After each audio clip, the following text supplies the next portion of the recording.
السلام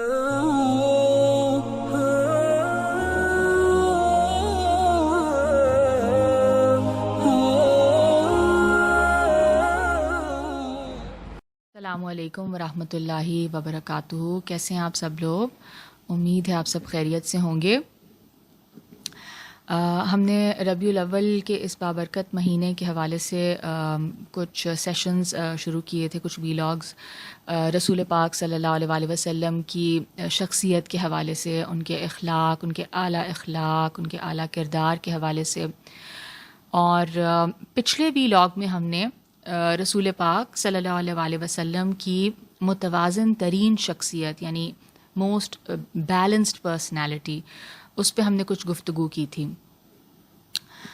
آج ہمارا اس سیریز کا 3rd سیشن ہے، تو دعا کر لیتے ہیں. اعوذ باللہ من الشیطان الرجیم، بسم اللہ الرحمن الرحیم.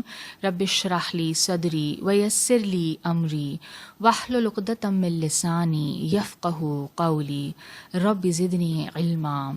اللہم صلی علی محمد وعلی آل محمد کما صلیت علی ابراہیم وعلی آل ابراہیم انک حمید مجید. اللہم بارک علی محمد وعلی آل محمد کما بارکت علی ابراہیم وعلی آل ابراہیم انک حمید مجید. آج کے سیشن میں انشاءاللہ تعالی ہم پیغمبر اسلام کی جو غیر مسلموں یا مستشرقین یا اورینٹلسٹ کی نظر میں جو کہ ان بائس تھے، جو کہ غیر متعصب کچھ مستشرقین تھے، ان کے نظر میں رسول پاک صلی اللہ علیہ وسلم کا اخلاق اور کردار اور کیا ان کے بارے میں وہ ویوز رکھتے تھے، اس پہ تھوڑی سی بات کر لیں گے. جیسا کہ آپ کو یاد ہوگا کہ پچھلے ویلاگ میں ہم نے یہ بات کی تھی کہ بعض متعصب یعنی جو پریجڈس مستشرقین تھے، اورینٹلسٹ رائٹرز تھے، ریسرچرز تھے، انہوں نے آپ صلی اللہ علیہ وسلم کی سیرت کے کچھ پہلوؤں کو بہت منفی انداز میں پیش کیا ہے، اور اس کی بنیاد پر انہوں نے رسول اکرم صلی اللہ علیہ وسلم کی بہت کردار کشی بھی کی ہے، ان کو ملائن کیا ہے، اور آؤٹ آف کانٹیکسٹ کچھ باتیں ان کی پریزنٹ کر کے اور ان کے یعنی کردار کشی کی ہے.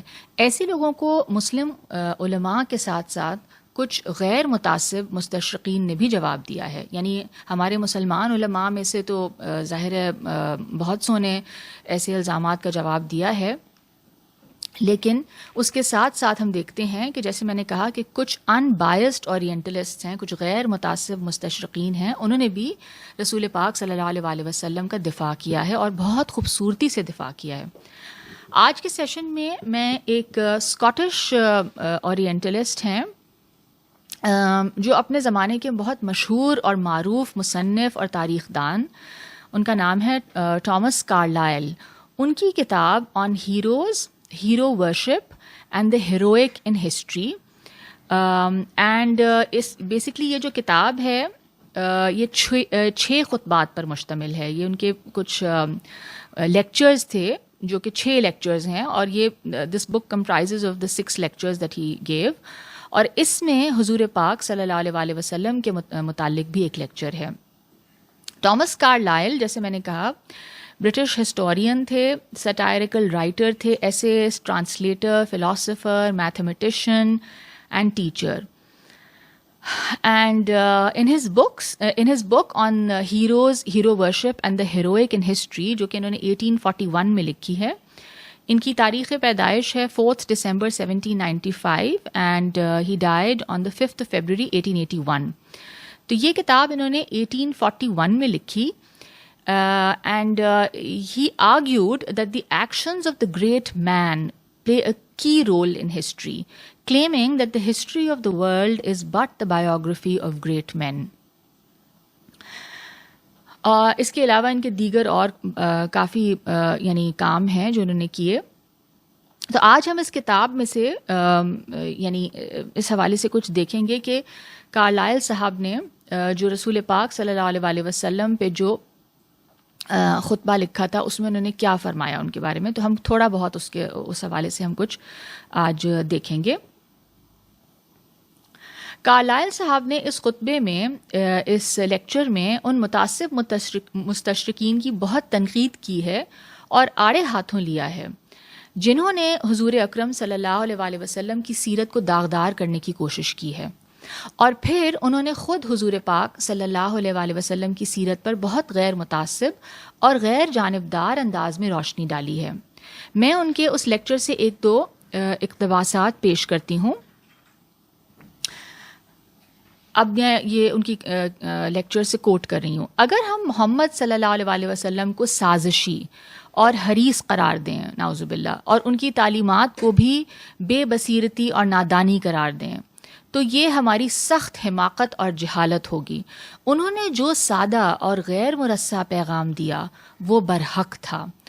وہ پردہ غیب، ان نون ڈیپ سے ابھرنے والی حیران کن آواز تھی۔ ان کا نہ کوئی قول جھوٹا نکلا، نہ کوئی فعل غلط ثابت ہوا۔ ان کی کوئی گفتگو نہ بے معنی تھی اور نہ ان جیسی کوئی مثال پہلے موجود تھی۔ وہ زندگی کا ایک روشن جلوہ تھا جو سینہ فطرت سے اس لیے ظہور پذیر ہوا کہ دنیا کو منور کر ڈالے، کیونکہ اس کائنات کا خالق اس کے ذریعے دنیا کو اندھیروں سے نجات دلانا چاہتا تھا۔ وہ جو پیغام سرمدی لے کر آئے تھے اس کی اہمیت اور عظمت اپنی جگہ قائم ہے۔ اسے پہچاننے والوں کی لغزشیں اور کوتاہیاں اس حقیقت کو نہیں جھٹلا سکتیں۔ حضرت محمد صلی اللہ علیہ وآلہ وسلم پر ایسا کوئی الزام ثابت نہیں کیا جا سکا۔ یہ بات طے شدہ ہے کہ ہم محمد صلی اللہ علیہ وآلہ وسلم کو جاہ طلب اور نعرہ باز شخصیت نہیں کہہ سکتے۔ He was not someone who desired fame and popularity. Carlyle صاحب بار بار اس قسم کے جملے استعمال کر کے ان مستشرقین، ان اورینٹلسٹ کو جو حضور پاک صلی اللہ علیہ وآلہ وسلم پر مختلف قسم کے الزامات لگاتے تھے، ان کی باتوں کو بے بنیاد ثابت کرتے ہیں۔ ان کا پورا خطبہ اس قابل ہے کہ یہاں پیش کیا جائے، مگر وقت کی قلت کے پیش نظر میں ان کا صرف ایک اور اقتباس پیش کر کے اپنی گفتگو ختم کروں گی۔ حضرت محمد صلی اللہ علیہ وآلہ وسلم کے متعلق آپ کچھ بھی کہیں، لیکن آپ یہ بات قطعاً نہیں کہہ سکتے کہ وہ نفسانی خواہشات رکھتے تھے۔ اگر کوئی شخص ایسا کہتا ہے تو سخت غلطی پر ہے۔ آپ نفسانی خواہشات کہتے ہیں، میں کہتا ہوں کہ دنیاوی خواہشات نام کی بھی کوئی چیز ان میں نہیں پائی جاتی تھی۔ ان کے گھر کا ماحول نہایت سادہ تھا۔ کھانے میں جو کی روٹی اور صرف پانی تھا۔ بعض اوقات مہینوں ان کے چولہے میں آگ تک نہیں جلتی تھی۔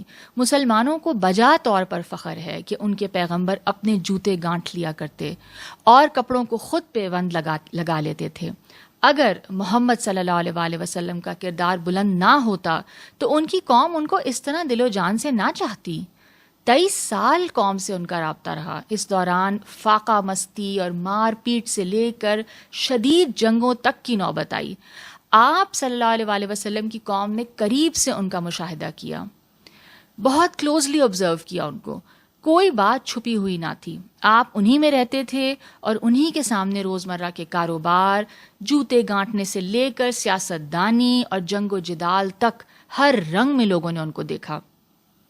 کسی شہنشاہ کی اتنی عزت نہیں ہوئی جتنی گدڑی میں لپٹی ہوئی اس عظیم ہستی کو حاصل تھی۔ آپ کا 23 سالہ دور نبوت ایک ہیرو کی تمام صفات اپنے اندر سموئے ہوئے تھا۔ حضرت محمد صلی اللہ علیہ وآلہ وسلم اپنی وفات سے 2 روز پہلے مسجد میں گئے، لوگوں کو جمع کر کے کہا، میں نے کسی کو ناجائز مارا ہو تو وہ مجھ سے بدلہ لے لے، اگر میں کسی کا قرض دار ہوں تو بتائے تاکہ میں ادائیگی کر دوں۔ ایک آواز آئی، 3 درہم، جو اسی وقت آپ نے ادا کر دیے اور فرمایا، دنیا میں شرمندگی اٹھا لینا آخرت کی رسوائی اٹھانے سے بہتر ہے۔ ان باتوں پر غور کرنے سے حضرت محمد صلی اللہ علیہ وآلہ وسلم کی شخصیت کے تمام خد و خال نظر آ جاتے ہیں۔ اس عظیم پیغمبر کے آخری الفاظ ایک دعا ہے۔ کانپتے ہونٹوں کے ساتھ بیم و رجا میں ڈوبا ہوا دل اپنے خالق کے حضور کس طرح عجز اور انکسار کا اظہار کر رہا تھا۔ آگے چل کر کارلائل صاحب لکھتے ہیں، اس عرض خاکی پر انسان کی زندگی کا کیا مقصد ہے؟ حضرت محمد صلی اللہ علیہ وآلہ وسلم نے اس سوال کا جواب ایسے طریقے سے دیا ہے کہ اس پر ہمارے بعض مسیحی علماء کو شرم آنی چاہیے. انہوں نے ولیم اور بینتھم پیلے کی طرح نیکی اور بدی، نفع اور نقصان کے تصورات کی جمع اور تفریق کا حساب نہیں لگایا. اینڈ دیز ور فلاسفرز، یہ فلسفی تھے جن کی وہ بات کر رہے ہیں. انہوں نے یہ اعلان کیا، اب یہ رسول پاک صلی اللہ علیہ وسلم کی بات کر رہے ہیں، کہ انہوں نے یہ اعلان کیا ہے کہ نیکی ہر حالت میں کرنے کا کام ہے اور بدی سے باہر صورت اجتناب کرنے کی ضرورت ہے. نیکی دائمی زندگی کا پیغام ہے، اٹرنل لائف کا میسج ہے، اور بدی دائمی موت، اٹرنل ڈیتھ اور برے انجام کا پیغام ہے. ان دونوں میں محض اچھے اور برے کا فرق نہیں، بلکہ جنت اور دوزخ کا فرق ہے. تم انہیں ناپ نہیں سکتے کیونکہ ان میں کوئی مشترک پیمانہ نہیں. ایک انسان کے حق میں ابدی حیات ہے، اٹرنل لائف ہے، اور دوسری دوامی موت ہے، اٹرنل ڈیتھ ہے. بینتھم کا نظریہ افادیت، یوٹیلیٹیرینزم، یعنی نفع اور نقصان کو نیکی کا معیار قرار دینا، خدا کی اس وسیع کائنات کو آلائے بے جان بنا دینا، اور انسان کی الوی روح جو انفینٹ سیلیسٹیل سول جو انسان کی ہے اس کو خس و خاشاک اور خوشی اور غمی کا پیمانہ بنا دینا ہے. اگر کوئی مجھ سے پوچھے کہ انسان اور اس کے انجام کا غلط تر اور فروتر نظریہ کس نے پیش کیا، انسان اور کائنات کے تصور میں ٹھوکر کس نے کھائی، محمد صلی اللہ علیہ وآلہ وسلم نے یا ان لوگوں نے، تو میں کہوں گا ٹھوکر ان لوگوں نے کھائی ہے، یعنی ان فلسفیوں نے، محمد صلی اللہ علیہ وسلم نے نہیں. یہاں پہ یہ ٹامس کارلائل کی جو اقتباس تھا وہ ختم ہوتا ہے. مطلب اس میں ظاہر ہے اور بہت کچھ ہے جو جیسے میں نے کہا کہ شیئر کرنے کے قابل ہے، بہت خوبصورت انداز سے لکھا ہوا ہے، مگر وقت کی قلت ہے. تو اب ہم ممتاز امریکی ادیب اور مصنف مائیکل ہارٹ، جنہوں نے عالمی عہد ساز شخصیات پر ایک کتاب لکھی ہے 1978 میں، 1978 میں. کتاب کا نام ہے The 100 A Ranking of the Most Influential Persons in History، جس کتاب میں تاریخ عالم پر اثر انداز ہونے والی اہم ترین شخصیات کے کارناموں کو یکجا کیا گیا ہے. فاضل مصنف نے ان عہد ساز شخصیتوں میں حضرت محمد صلی اللہ علیہ وآلہ وسلم کو سر فہرست رکھا ہے، نمبر 1 پہ رکھا ہے، ٹاپ پہ رکھا ہے، اور ایسا کرنے کی وجوہات بھی لکھی ہیں.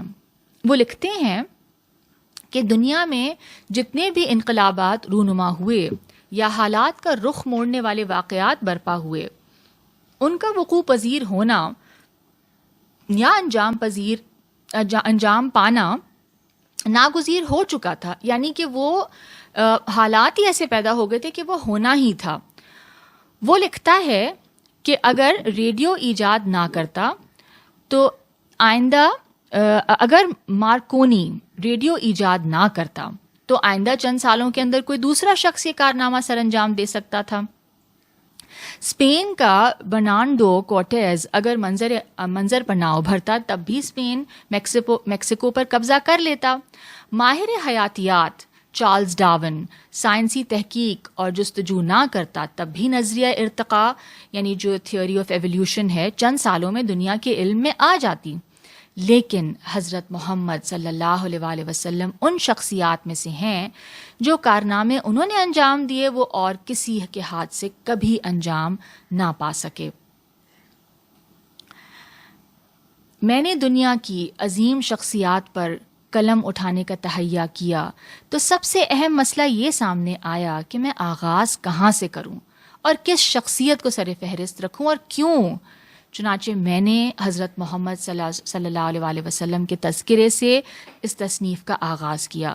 ممکن ہے کہ میرے احباب کو اس پر حیرت ہو اور کچھ کو اعتراض بھی ہو، لیکن ان پر یہ حقیقت واضح رہنی چاہیے کہ حضرت محمد صلی اللہ علیہ وآلہ وسلم تاریخ عالم میں واحد ہستی ہیں جو مذہبی اور دنیاوی دونوں محاذوں پر کامیاب اور کامران رہے. انہوں نے نہایت عاجزانہ طور پر اپنی مساعی یعنی اپنی ایفرٹ کا آغاز کیا، لیکن نہایت مؤثر سیاسی اور مذہبی قائد ثابت ہوئے. 1300 سال گزر جانے کے باوجود ان کے اثرات آج بھی انسانوں کی ایک کثیر تعداد پر نہایت گہرے طور پر قائم ہیں۔ اس کتاب میں شامل افراد کی یہ خوش قسمتی رہی کہ وہ دنیا کے تہذیبی مراکز میں پیدا ہوئے اور ایسے لوگوں میں پلے بڑھے جو عموماً تہذیب یافتہ اور سیاسی طور پر مرکزی اقوام تھیں۔ ان سب کے برعکس حضرت محمد صلی اللہ علیہ وسلم کی پیدائش جنوبی عرب میں 570 عیسوی میں ہوئی۔ اس وقت یہ علاقہ تجارت، فنون اور علم کے مراکز سے بہت دور دنیا کا انتہائی دقیانوسی گوشہ تھا۔ یعنی یہ سارے ڈس ایڈوانٹیجز ہونے کے باوجود، یہاں پہ مائیکل ہارٹ کی جو اقتباس ہے وہ میں کنکلوڈ کرتی ہوں، تو وہ یہ بیسکلی یہ فرما رہے ہیں کہ یہ سب ڈس ایڈوانٹیجز ہونے کے باوجود، ڈسپائٹ دا فیکٹ کہ رسول پاک صلی اللہ علیہ وسلم جس جگہ پہ پیدا ہوئے وہاں پہ علم کا کوئی مرکز نہیں تھا، علم اور فنون کے کوئی یعنی مراکز نہیں تھے، بلکہ ان سب سے بہت دور تھا وہ علاقہ اور بہت زیادہ پسماندہ علاقہ تھا۔ اس کے باوجود رسول پاک صلی اللہ علیہ وسلم اپنی اس ایفرٹ میں، اپنے اس انقلاب میں انتہائی کامیاب نظر آتے ہیں۔ اس 23 سال کے چھوٹے سے عرصے میں انہوں نے عرب کا نقشہ ہی بدل دیا۔ تو یہاں پہ آج ہم اس سیشن کو کنکلوڈ کرتے ہیں، اور کنکلوڈ کرنے سے پہلے میں اپنی ایک بہت ہی پسندیدہ نعت رسول پاک صلی اللہ علیہ وسلم کے لیے پیش کرتی ہوں، ان کے لیے نذرانہ پیش کرتی ہوں۔ میری جانب بھی ہو ایک نگاہ کرم، اے شفیع الورا خاتم الانبیاء، آپ نور ازل، آپ شمع حرم، آپ شمس الضحیٰ خاتم الانبیاء، آپ ہیں حق نگر، آپ ہیں حق رساں، سدرۃ المنتہا آپ کے زیر پا،